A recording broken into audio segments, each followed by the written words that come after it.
Hello, I am Alara. At my sister's wedding, they taped my picture to the front gate with the words, "Do not enter." No explanación. No warning.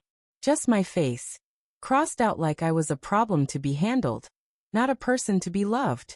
What kind of family does that? But that wasn't even the worst part.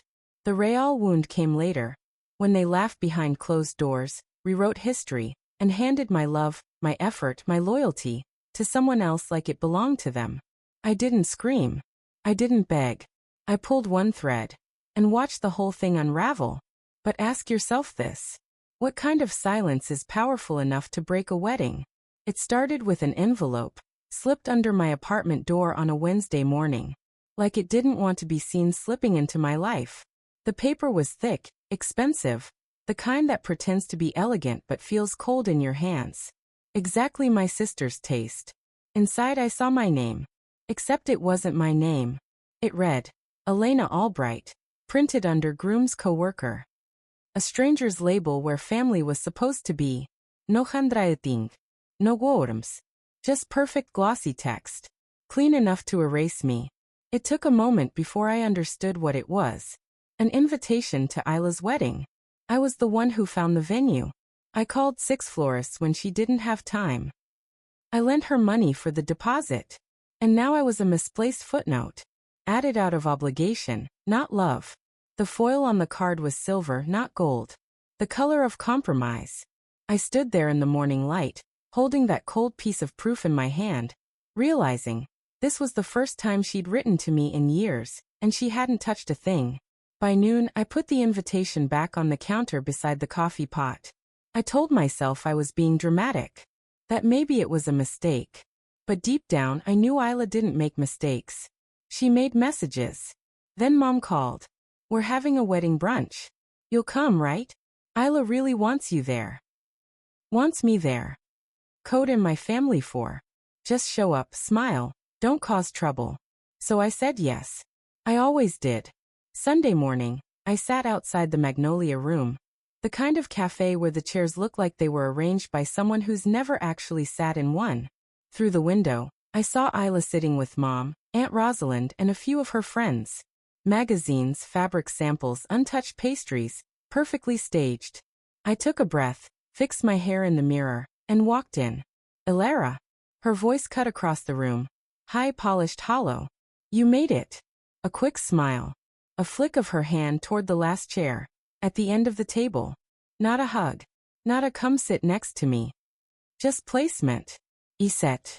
Conversation continued without missing a beat. Napkin colors. Zitting chats.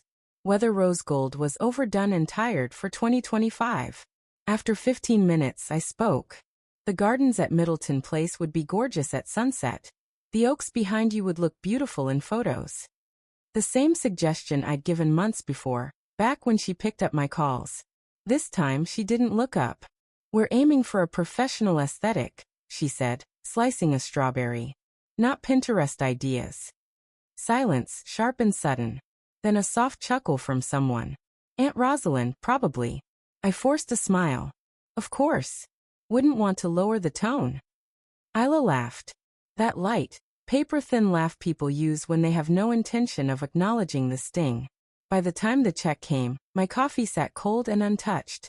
I pretended I had work to do, stood up, and walked out. No one stopped me. Outside, Charleston air hung thick. That mix of magnolia and salt that never fully leaves. I sat in my car, engine on, but I didn't move. Life continued around me. Couples, families, small joys that didn't hurt to look at. I remembered Isla's real laugh. The one she used to have before she learned how to perform it. We used to bake cookies. Burn half. Laugh until we couldn't breathe. 10 years ago. Now her laughter had time slots. It wasn't sudden, this distance. It arrived piece by piece. Ignored texts. Cancelled plans. Birthday cards signed with only her name, no note. Drop by drop.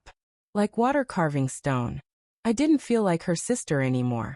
I felt like her reminder of a part of the family she wanted to hide. My phone buzzed. Mom, wasn't it nice today? Isla was so happy you could come. Nice. The blanket word. The way people avoid saying what hurts. I typed sure. She seemed happy, then erased it. I placed my phone face down, turned off the car. Silence filled the space, louder than every insult I didn't receive. Sunset came. Streetlights flickered. And still I sat there, unsure whether to cry or laugh. I drove home eventually. There it was, the invitation. Silver letters catching the kitchen light. Proof I hadn't been forgotten. Just misplaced. I slid it into a drawer. Closed it. The sound felt final. They want me there, I whispered. But not really. Just enough to say they tried. I barely slept. Morning came. Coffee brewed. Unread emails. Then it landed. Like a knife wrapped in stationery. Subject: final seating plus backup plan just in case she comes. At first I skimmed past it. Autopilot. Then I saw the sender. Bryn Carter, maid of honor. The same girl who once bought me a mug that read, "World's Best Quiet Overachiever." I clicked. Bullet points. Flower lists. Zitting chats. And then, tucked neatly between valet notes and spreadsheet links. Make sure she's not there. She ruins the vibe. 7 words. I read them aloud. They didn't change. A moment later. Subject: oops, wrong recipient. No text. Just guilt shaped like initials. I didn't reply. I just stared until the screen dimmed. My hands shook. Not from anger. Not yet. From absence. Like someone erased me, and then erased the space where I used to exist. I washed my hands. They weren't dirty. But on the couple's wedding website, curated by the Hawthorns, praised by future in-laws, the caption beneath the venue photo read, "Generously provided by the Hawthorn family." I sat there, and let the betrayal settle in my chest like slow-setting cement. They hadn't just excluded me. They had replaced me with a narrative that polished them and erased me. I wasn't simply unwanted. I had been used, and then discarded like packaging. I closed the laptop gently. No Islam. Slam gives the story power. My phone buzzed. Mom. Hi honey, she chirped. Isla mentioned you might be feeling off. Everything okay? I paused. Did she say anything about the email? Silence. Then airy clueless. What email? Of course. Pretend ignorance, the family specialty. Mom continued. You know how weddings are. She just said you've been difficult lately. Difficult.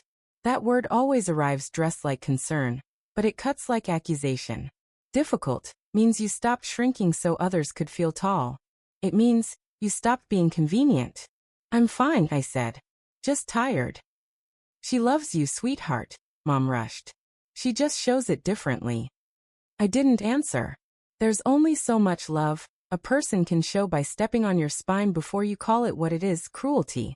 The apartment felt tight, like even the walls knew and were politely pretending not to. So I grabbed my coat and walked. Charleston smelled like salt and early fall. I passed the Vanilla Sweet Bakery, the tiny bookstore with postcards in the window, and wandered to the river park. My bench waited. Chipped paint beneath the magnolia tree. Iset.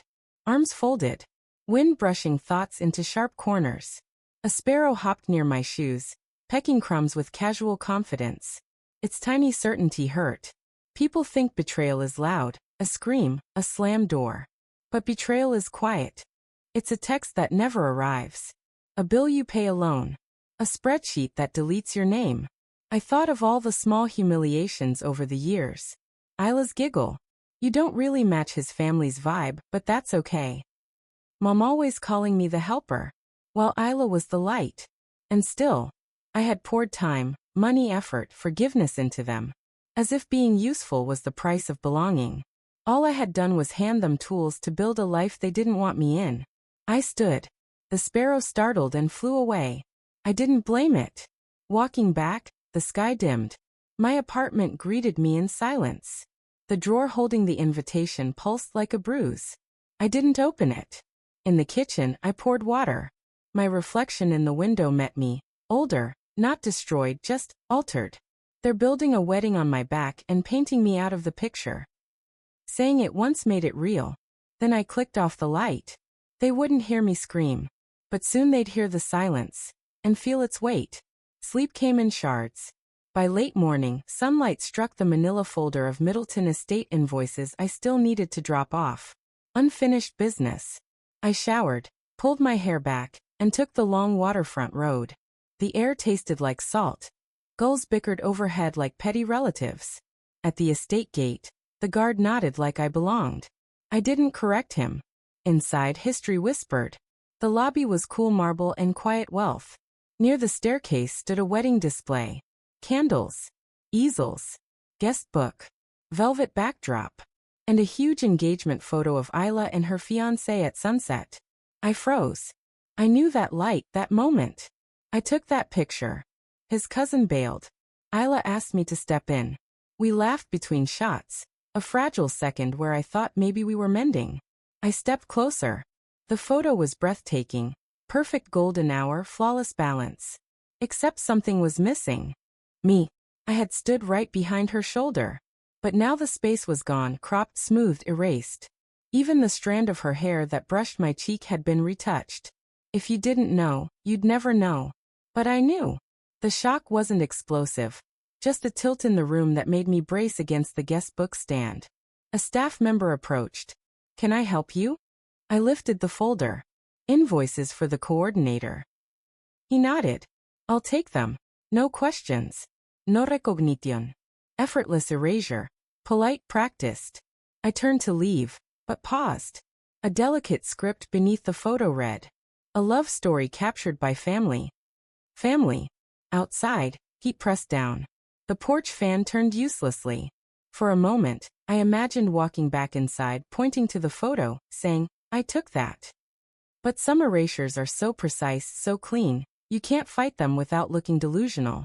When they remove you perfectly, you're left holding emptiness like evidence no one will examine. The drive home blurred. I walked in without removing my shoes and opened my laptop. Mom's Facebook page. Her happy coastal banner photo. But next to her name, add friend. We weren't connected anymore. I clicked through albums, birthdays, vacations, holidays. I found gaps where I used to be. Cropping marks disguised as aesthetics. Edited corners where my shoulder once was. Geometry warped to fit a world without me. I typed a message. Did I do something I don't know about? It delivered, then vanished. You can no longer message this user. I shut the laptop harder than I meant to. I needed something real. From the closet, I pulled a dusty box labeled photos in my father's handwriting. Childhood albums. Plastic sleeves yellowed with time. There we were. Cake-smeared faces. School plays. Summer fairs. Halfway through I found it. Me at 12, holding a lopsided cake for Isla's birthday. She stood beside me, arm linked through mine, laughing as frosting slid sideways. Her smile then was real. On the back Dad had written, "To my sunshine, never let anyone steal your light." I read it again and again. No excuses. No conditions. Just truth. The phone rang. I let it go to voicemail. Isla's voice, bright, breezy, false. Hey, heard you stopped by. Boundaries are important right now. No hard feelings, okay? Boundaries weaponized. Used to erase, not protect. Then a second message, Bryn. That email was out of context. You know how these things go. We're just trying to create a certain aesthetic. Please don't take it personally. Curating. As if I were clutter. Outside, rain began tapping against the glass, hesitant, unsure. From the window, I watched families rush beneath storefront awnings. A little boy held a grocery bag over his mother's head to shield her. Simple love. Love that didn't need an audience. I brewed chamomile tea, Dad's favorite. On long days, he'd sit across from me, elbows on the table, eyes soft, and ask about my world like it mattered. Are they treating you like a person, he'd say, or like a task? I pulled the invitation from the drawer. Thick paper, silver lettering, expensive and empty. The pleasure of your company. Addressed to a person who no longer existed in their lives. Then I opened my laptop and made a list. Vendors, due dates, contracts, all tied to me. At the bottom I typed a note to myself. They cropped me from the lobby portrait. Not proof, just a reminder of what quiet erasure looks like. And one more line. Stop holding the weight of what they pretend never existed. Later, a cousin texted me. Saw Saren's engagement print at the venue. Remember we took that picture together? Where'd you go in the shot? I replied. They cropped me out. Then silence. I didn't chase it.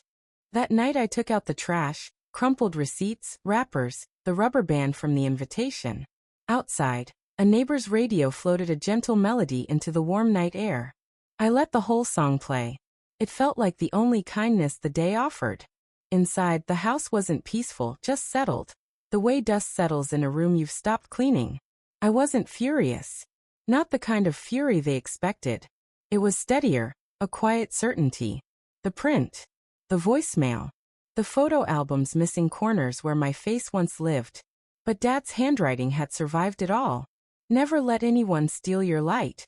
I didn't want to be defined by what I rejected. I wanted to be defined by what I chose. Maybe choice could begin now. Morning came the same as always. I made coffee, put on my gray work jacket, the vendor meeting one, and told myself this was just routine. One last task, one final line item before I disappeared from their narrative completely. The road to Middleton Hall curled through marshland, Spanish moss draped from branches like old lace. The air was thick with salt and something stale beneath it. A song hummed on the radio, one Dad used to whistle. And for a moment, I pretended this was just business. White iron gates came into view. A young guard stepped from his booth. Nervous eyes. I rolled the window down halfway. Morning, I said. Magnus. Dropping final papers for the wedding. He shifted, hand twitching near his cap. I'm sorry, Mom. I was told not to let you in. I blinked. What? They left instructions, he murmured. Said you need authorization now. My hand tightened on the wheel. I am the authorization. He swallowed.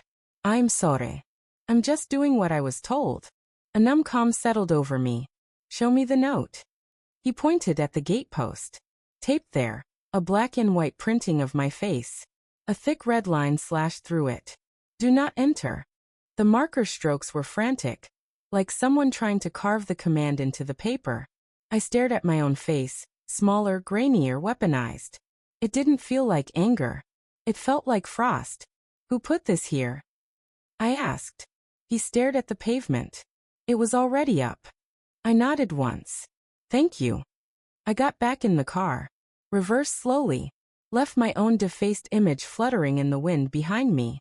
Back home, clouds gathered like bruises. The kettle screamed, but I let it. I didn't rush to turn it off. I sat at the kitchen table, hands folded. Not broken. Just finished. When the phone buzzed again, rehearsal dinner photos, all smiles, the caption family first. I didn't react. I simply turned the screen face down. Dad's voice echoed again. Protect your light from people who think it belongs to them. Rain pattered, then poured. A cleansing, furious noise. I opened my laptop. Pulled up the wedding contract. My name. My deposit. My leverage. If they shut the gate, I whispered, I'll lock the vault. I emailed the venue caterers, every vendor on file. Remove my authorization. Freeze the deposit. Effective immediately. Next morning, Charleston looked calm, pretending nothing burns beneath pastels and sunlight. But something had burned, and something new stood in the ash.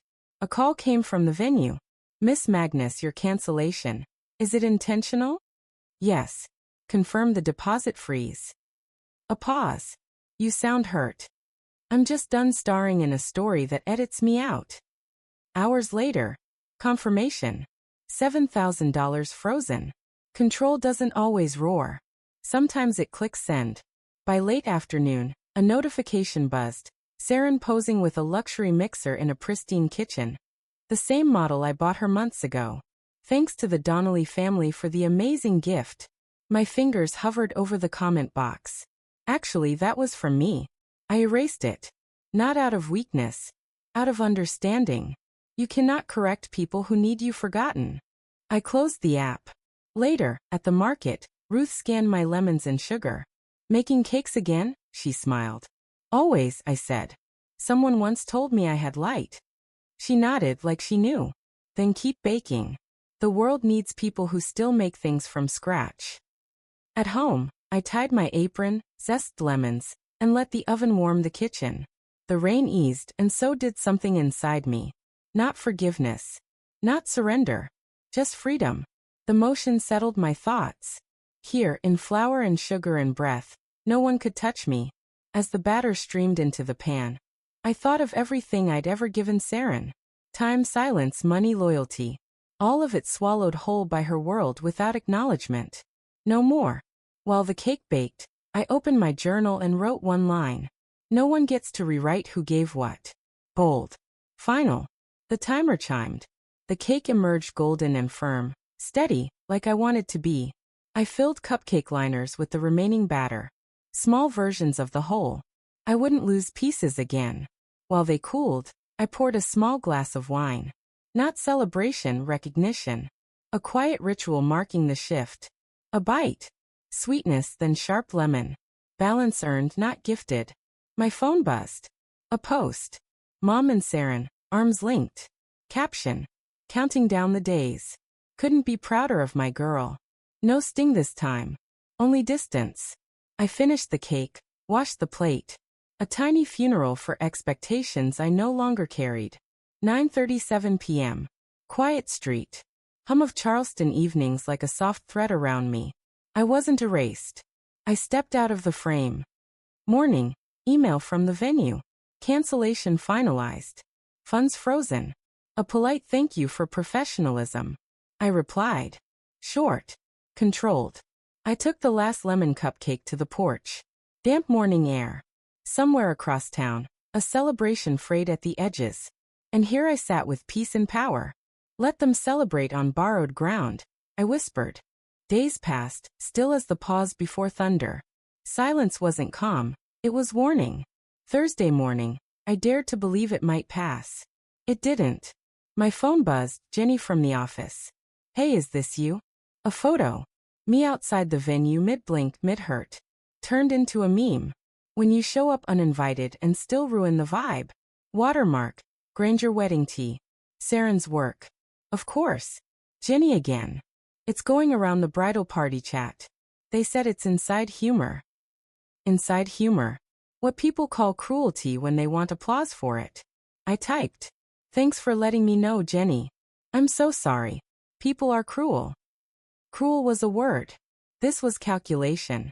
A colleague hovered at my desk later. Hey, Magnus. You okay? Soft that thing. I've fine. He exhaled with relief. People are never as concerned with your pain as they are with witnessing it neatly packaged. That evening, another link, unknown number. Video. Bridal shower. Laughter thick like perfume. Who's most likely to hold a grudge and ruin a party? Everyone, we all know who. Camera turns to Saren. She lifts a red cup. My picture taped to it. This one's easy. It's tradition. Tradition. So humiliation was heritage now. Another text. You didn't hear it from me. Guilt, thread by thread, building something stronger than retaliation. By midnight, the laptop shut. For the first time in weeks, I didn't feel hunted. They made me a punchline. But they forgot. I still hold the pen. Sleep didn't come. Dawn did. City waking slow. Lights turning off one by one. Birds testing the morning. I dressed quietly, jeans, black blouse. Not mourning. Not celebration. Stillness. Midday, a message from Evelyn. The intern who once asked me how to build a life with dignity. You'll want to see this. Live stream. A ballroom. Half empty, awkward stillness. Florals sagging. Whispers. Due to sponsorship changes. A crack through their perfect picture book world. Then Evelyn stepped up to the mic. I wouldn't be here if not for someone who isn't in this room, because you made sure she wouldn't be. Air left my lungs. She spoke the truth aloud. Not whispered, declared. Named what they did. Named who I was. Not erased. Silenced, yes, but surviving. And now seen. For so long I tried grace. Grace cost me. But truth? Tous pays interest. On the live stream, I saw Isla's face crack. The shine slipping, panic blooming behind her lashes. She leaned toward someone off camera, whispering furiously, but the lens caught everything. There was no polishing this moment. No edit strong enough to erase it. Comments flooded the screen. Don't erase family. Magnolia deserved better. Hashtag Grangergate. People dug deeper, old photos, event records, client testimonials, even the trail of sponsorship deals. Reputation, once pristine, unraveled thread by thread. An article went viral within hours. When image matters more than blood. Strangers messaged. Distant relatives reached out. Former colleagues. Clients. Voices I didn't expect saying, "We see you." I didn't respond. I didn't need to. By evening, sponsors pulled out. Caterers backed away. Guests slipped off quietly, one by one, like people fleeing a sinking ship. The ballroom emptied itself. The live stream closed on Evelyn, standing with a handful who stayed not out of obligation, but belief. Then the feed went dark. I switched off my phone. The quiet in my home wasn't heavy anymore. It was clean. It wasn't defeat. It was release. I didn't ruin the wedding, I whispered.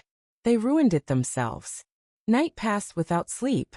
Not restless, just awake, like my soul hadn't caught up to my body. At dawn, I made tea and stood in the stillness. The invitation folder sat untouched on the counter, but it no longer had sharp edges. My phone buzzed. A forwarded family group chat, sent by accident. I scrolled. Don't let her in. Even her presence is bad luck. Keep her away. She drains the room. Old reflexes twitched. Defend, question, explain. I didn't. I deleted the thread. Their words were never meant for me. They never deserved space in my story. I went to my bookshelf and pulled out an envelope. My father's handwriting curling across the front. Warm and familiar. Magnolia. You are the light in this family. If they forget, let it be their blindness, not your burden. Keep shining. I pressed the letter to my chest. No tears, just truth settling into place. I drove to the ocean before the world fully woke. Sat at the shoreline as wind tugged at my coat. I forgive them, I whispered.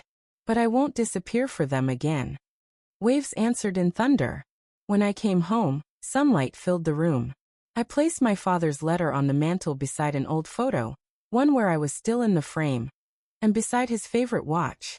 Proof. Presence. Permanence. My phone lit up not with shame, but grace. Messages. Support. Opportunities. One comment that made my breath pause. She was never invisible. They just looked away. I didn't need redemption, but being seen, it mattered. I got dressed, linen soft against my skin. No armor. No musk. Real. I drove to the bakery space I had leased months ago. The one I thought I'd open after the wedding. I unlocked the door. Empty counters. Fresh paint. Light streaming in. Promise. I turned the sign. Closed open. The first customer was a silver-haired woman holding a printout of Evelyn's speech. She studied me gently. Your Magnolia. I nodded. I saw everything. Your silence spoke louder than their cruelty. I'm rooting for you. She bought lemon bread, my father's favorite recipe. Said it was for her granddaughter, but a little for herself too. More customers came. One by one. Small voices, big kindness. Human recognition. The kind that rebuilds you quietly. By closing time, sugar hung in the air. Warm light spilled across tile. Peace lived in my bones. I wiped the counter slowly, then wrote on the chalkboard. We rise not to destroy, but to remember who we are. Tonight, victory didn't roar. It breathed. I locked the door gently, palm resting against warm wood. Sometimes power isn't in the shouting. It's in choosing when to speak, and when to simply stand in the light you made yourself. I stepped into the night whole, because sometimes the greatest freedom is walking away from the people who taught you to doubt your own belonging. And sometimes the loudest revenge is living where they can't touch your peace.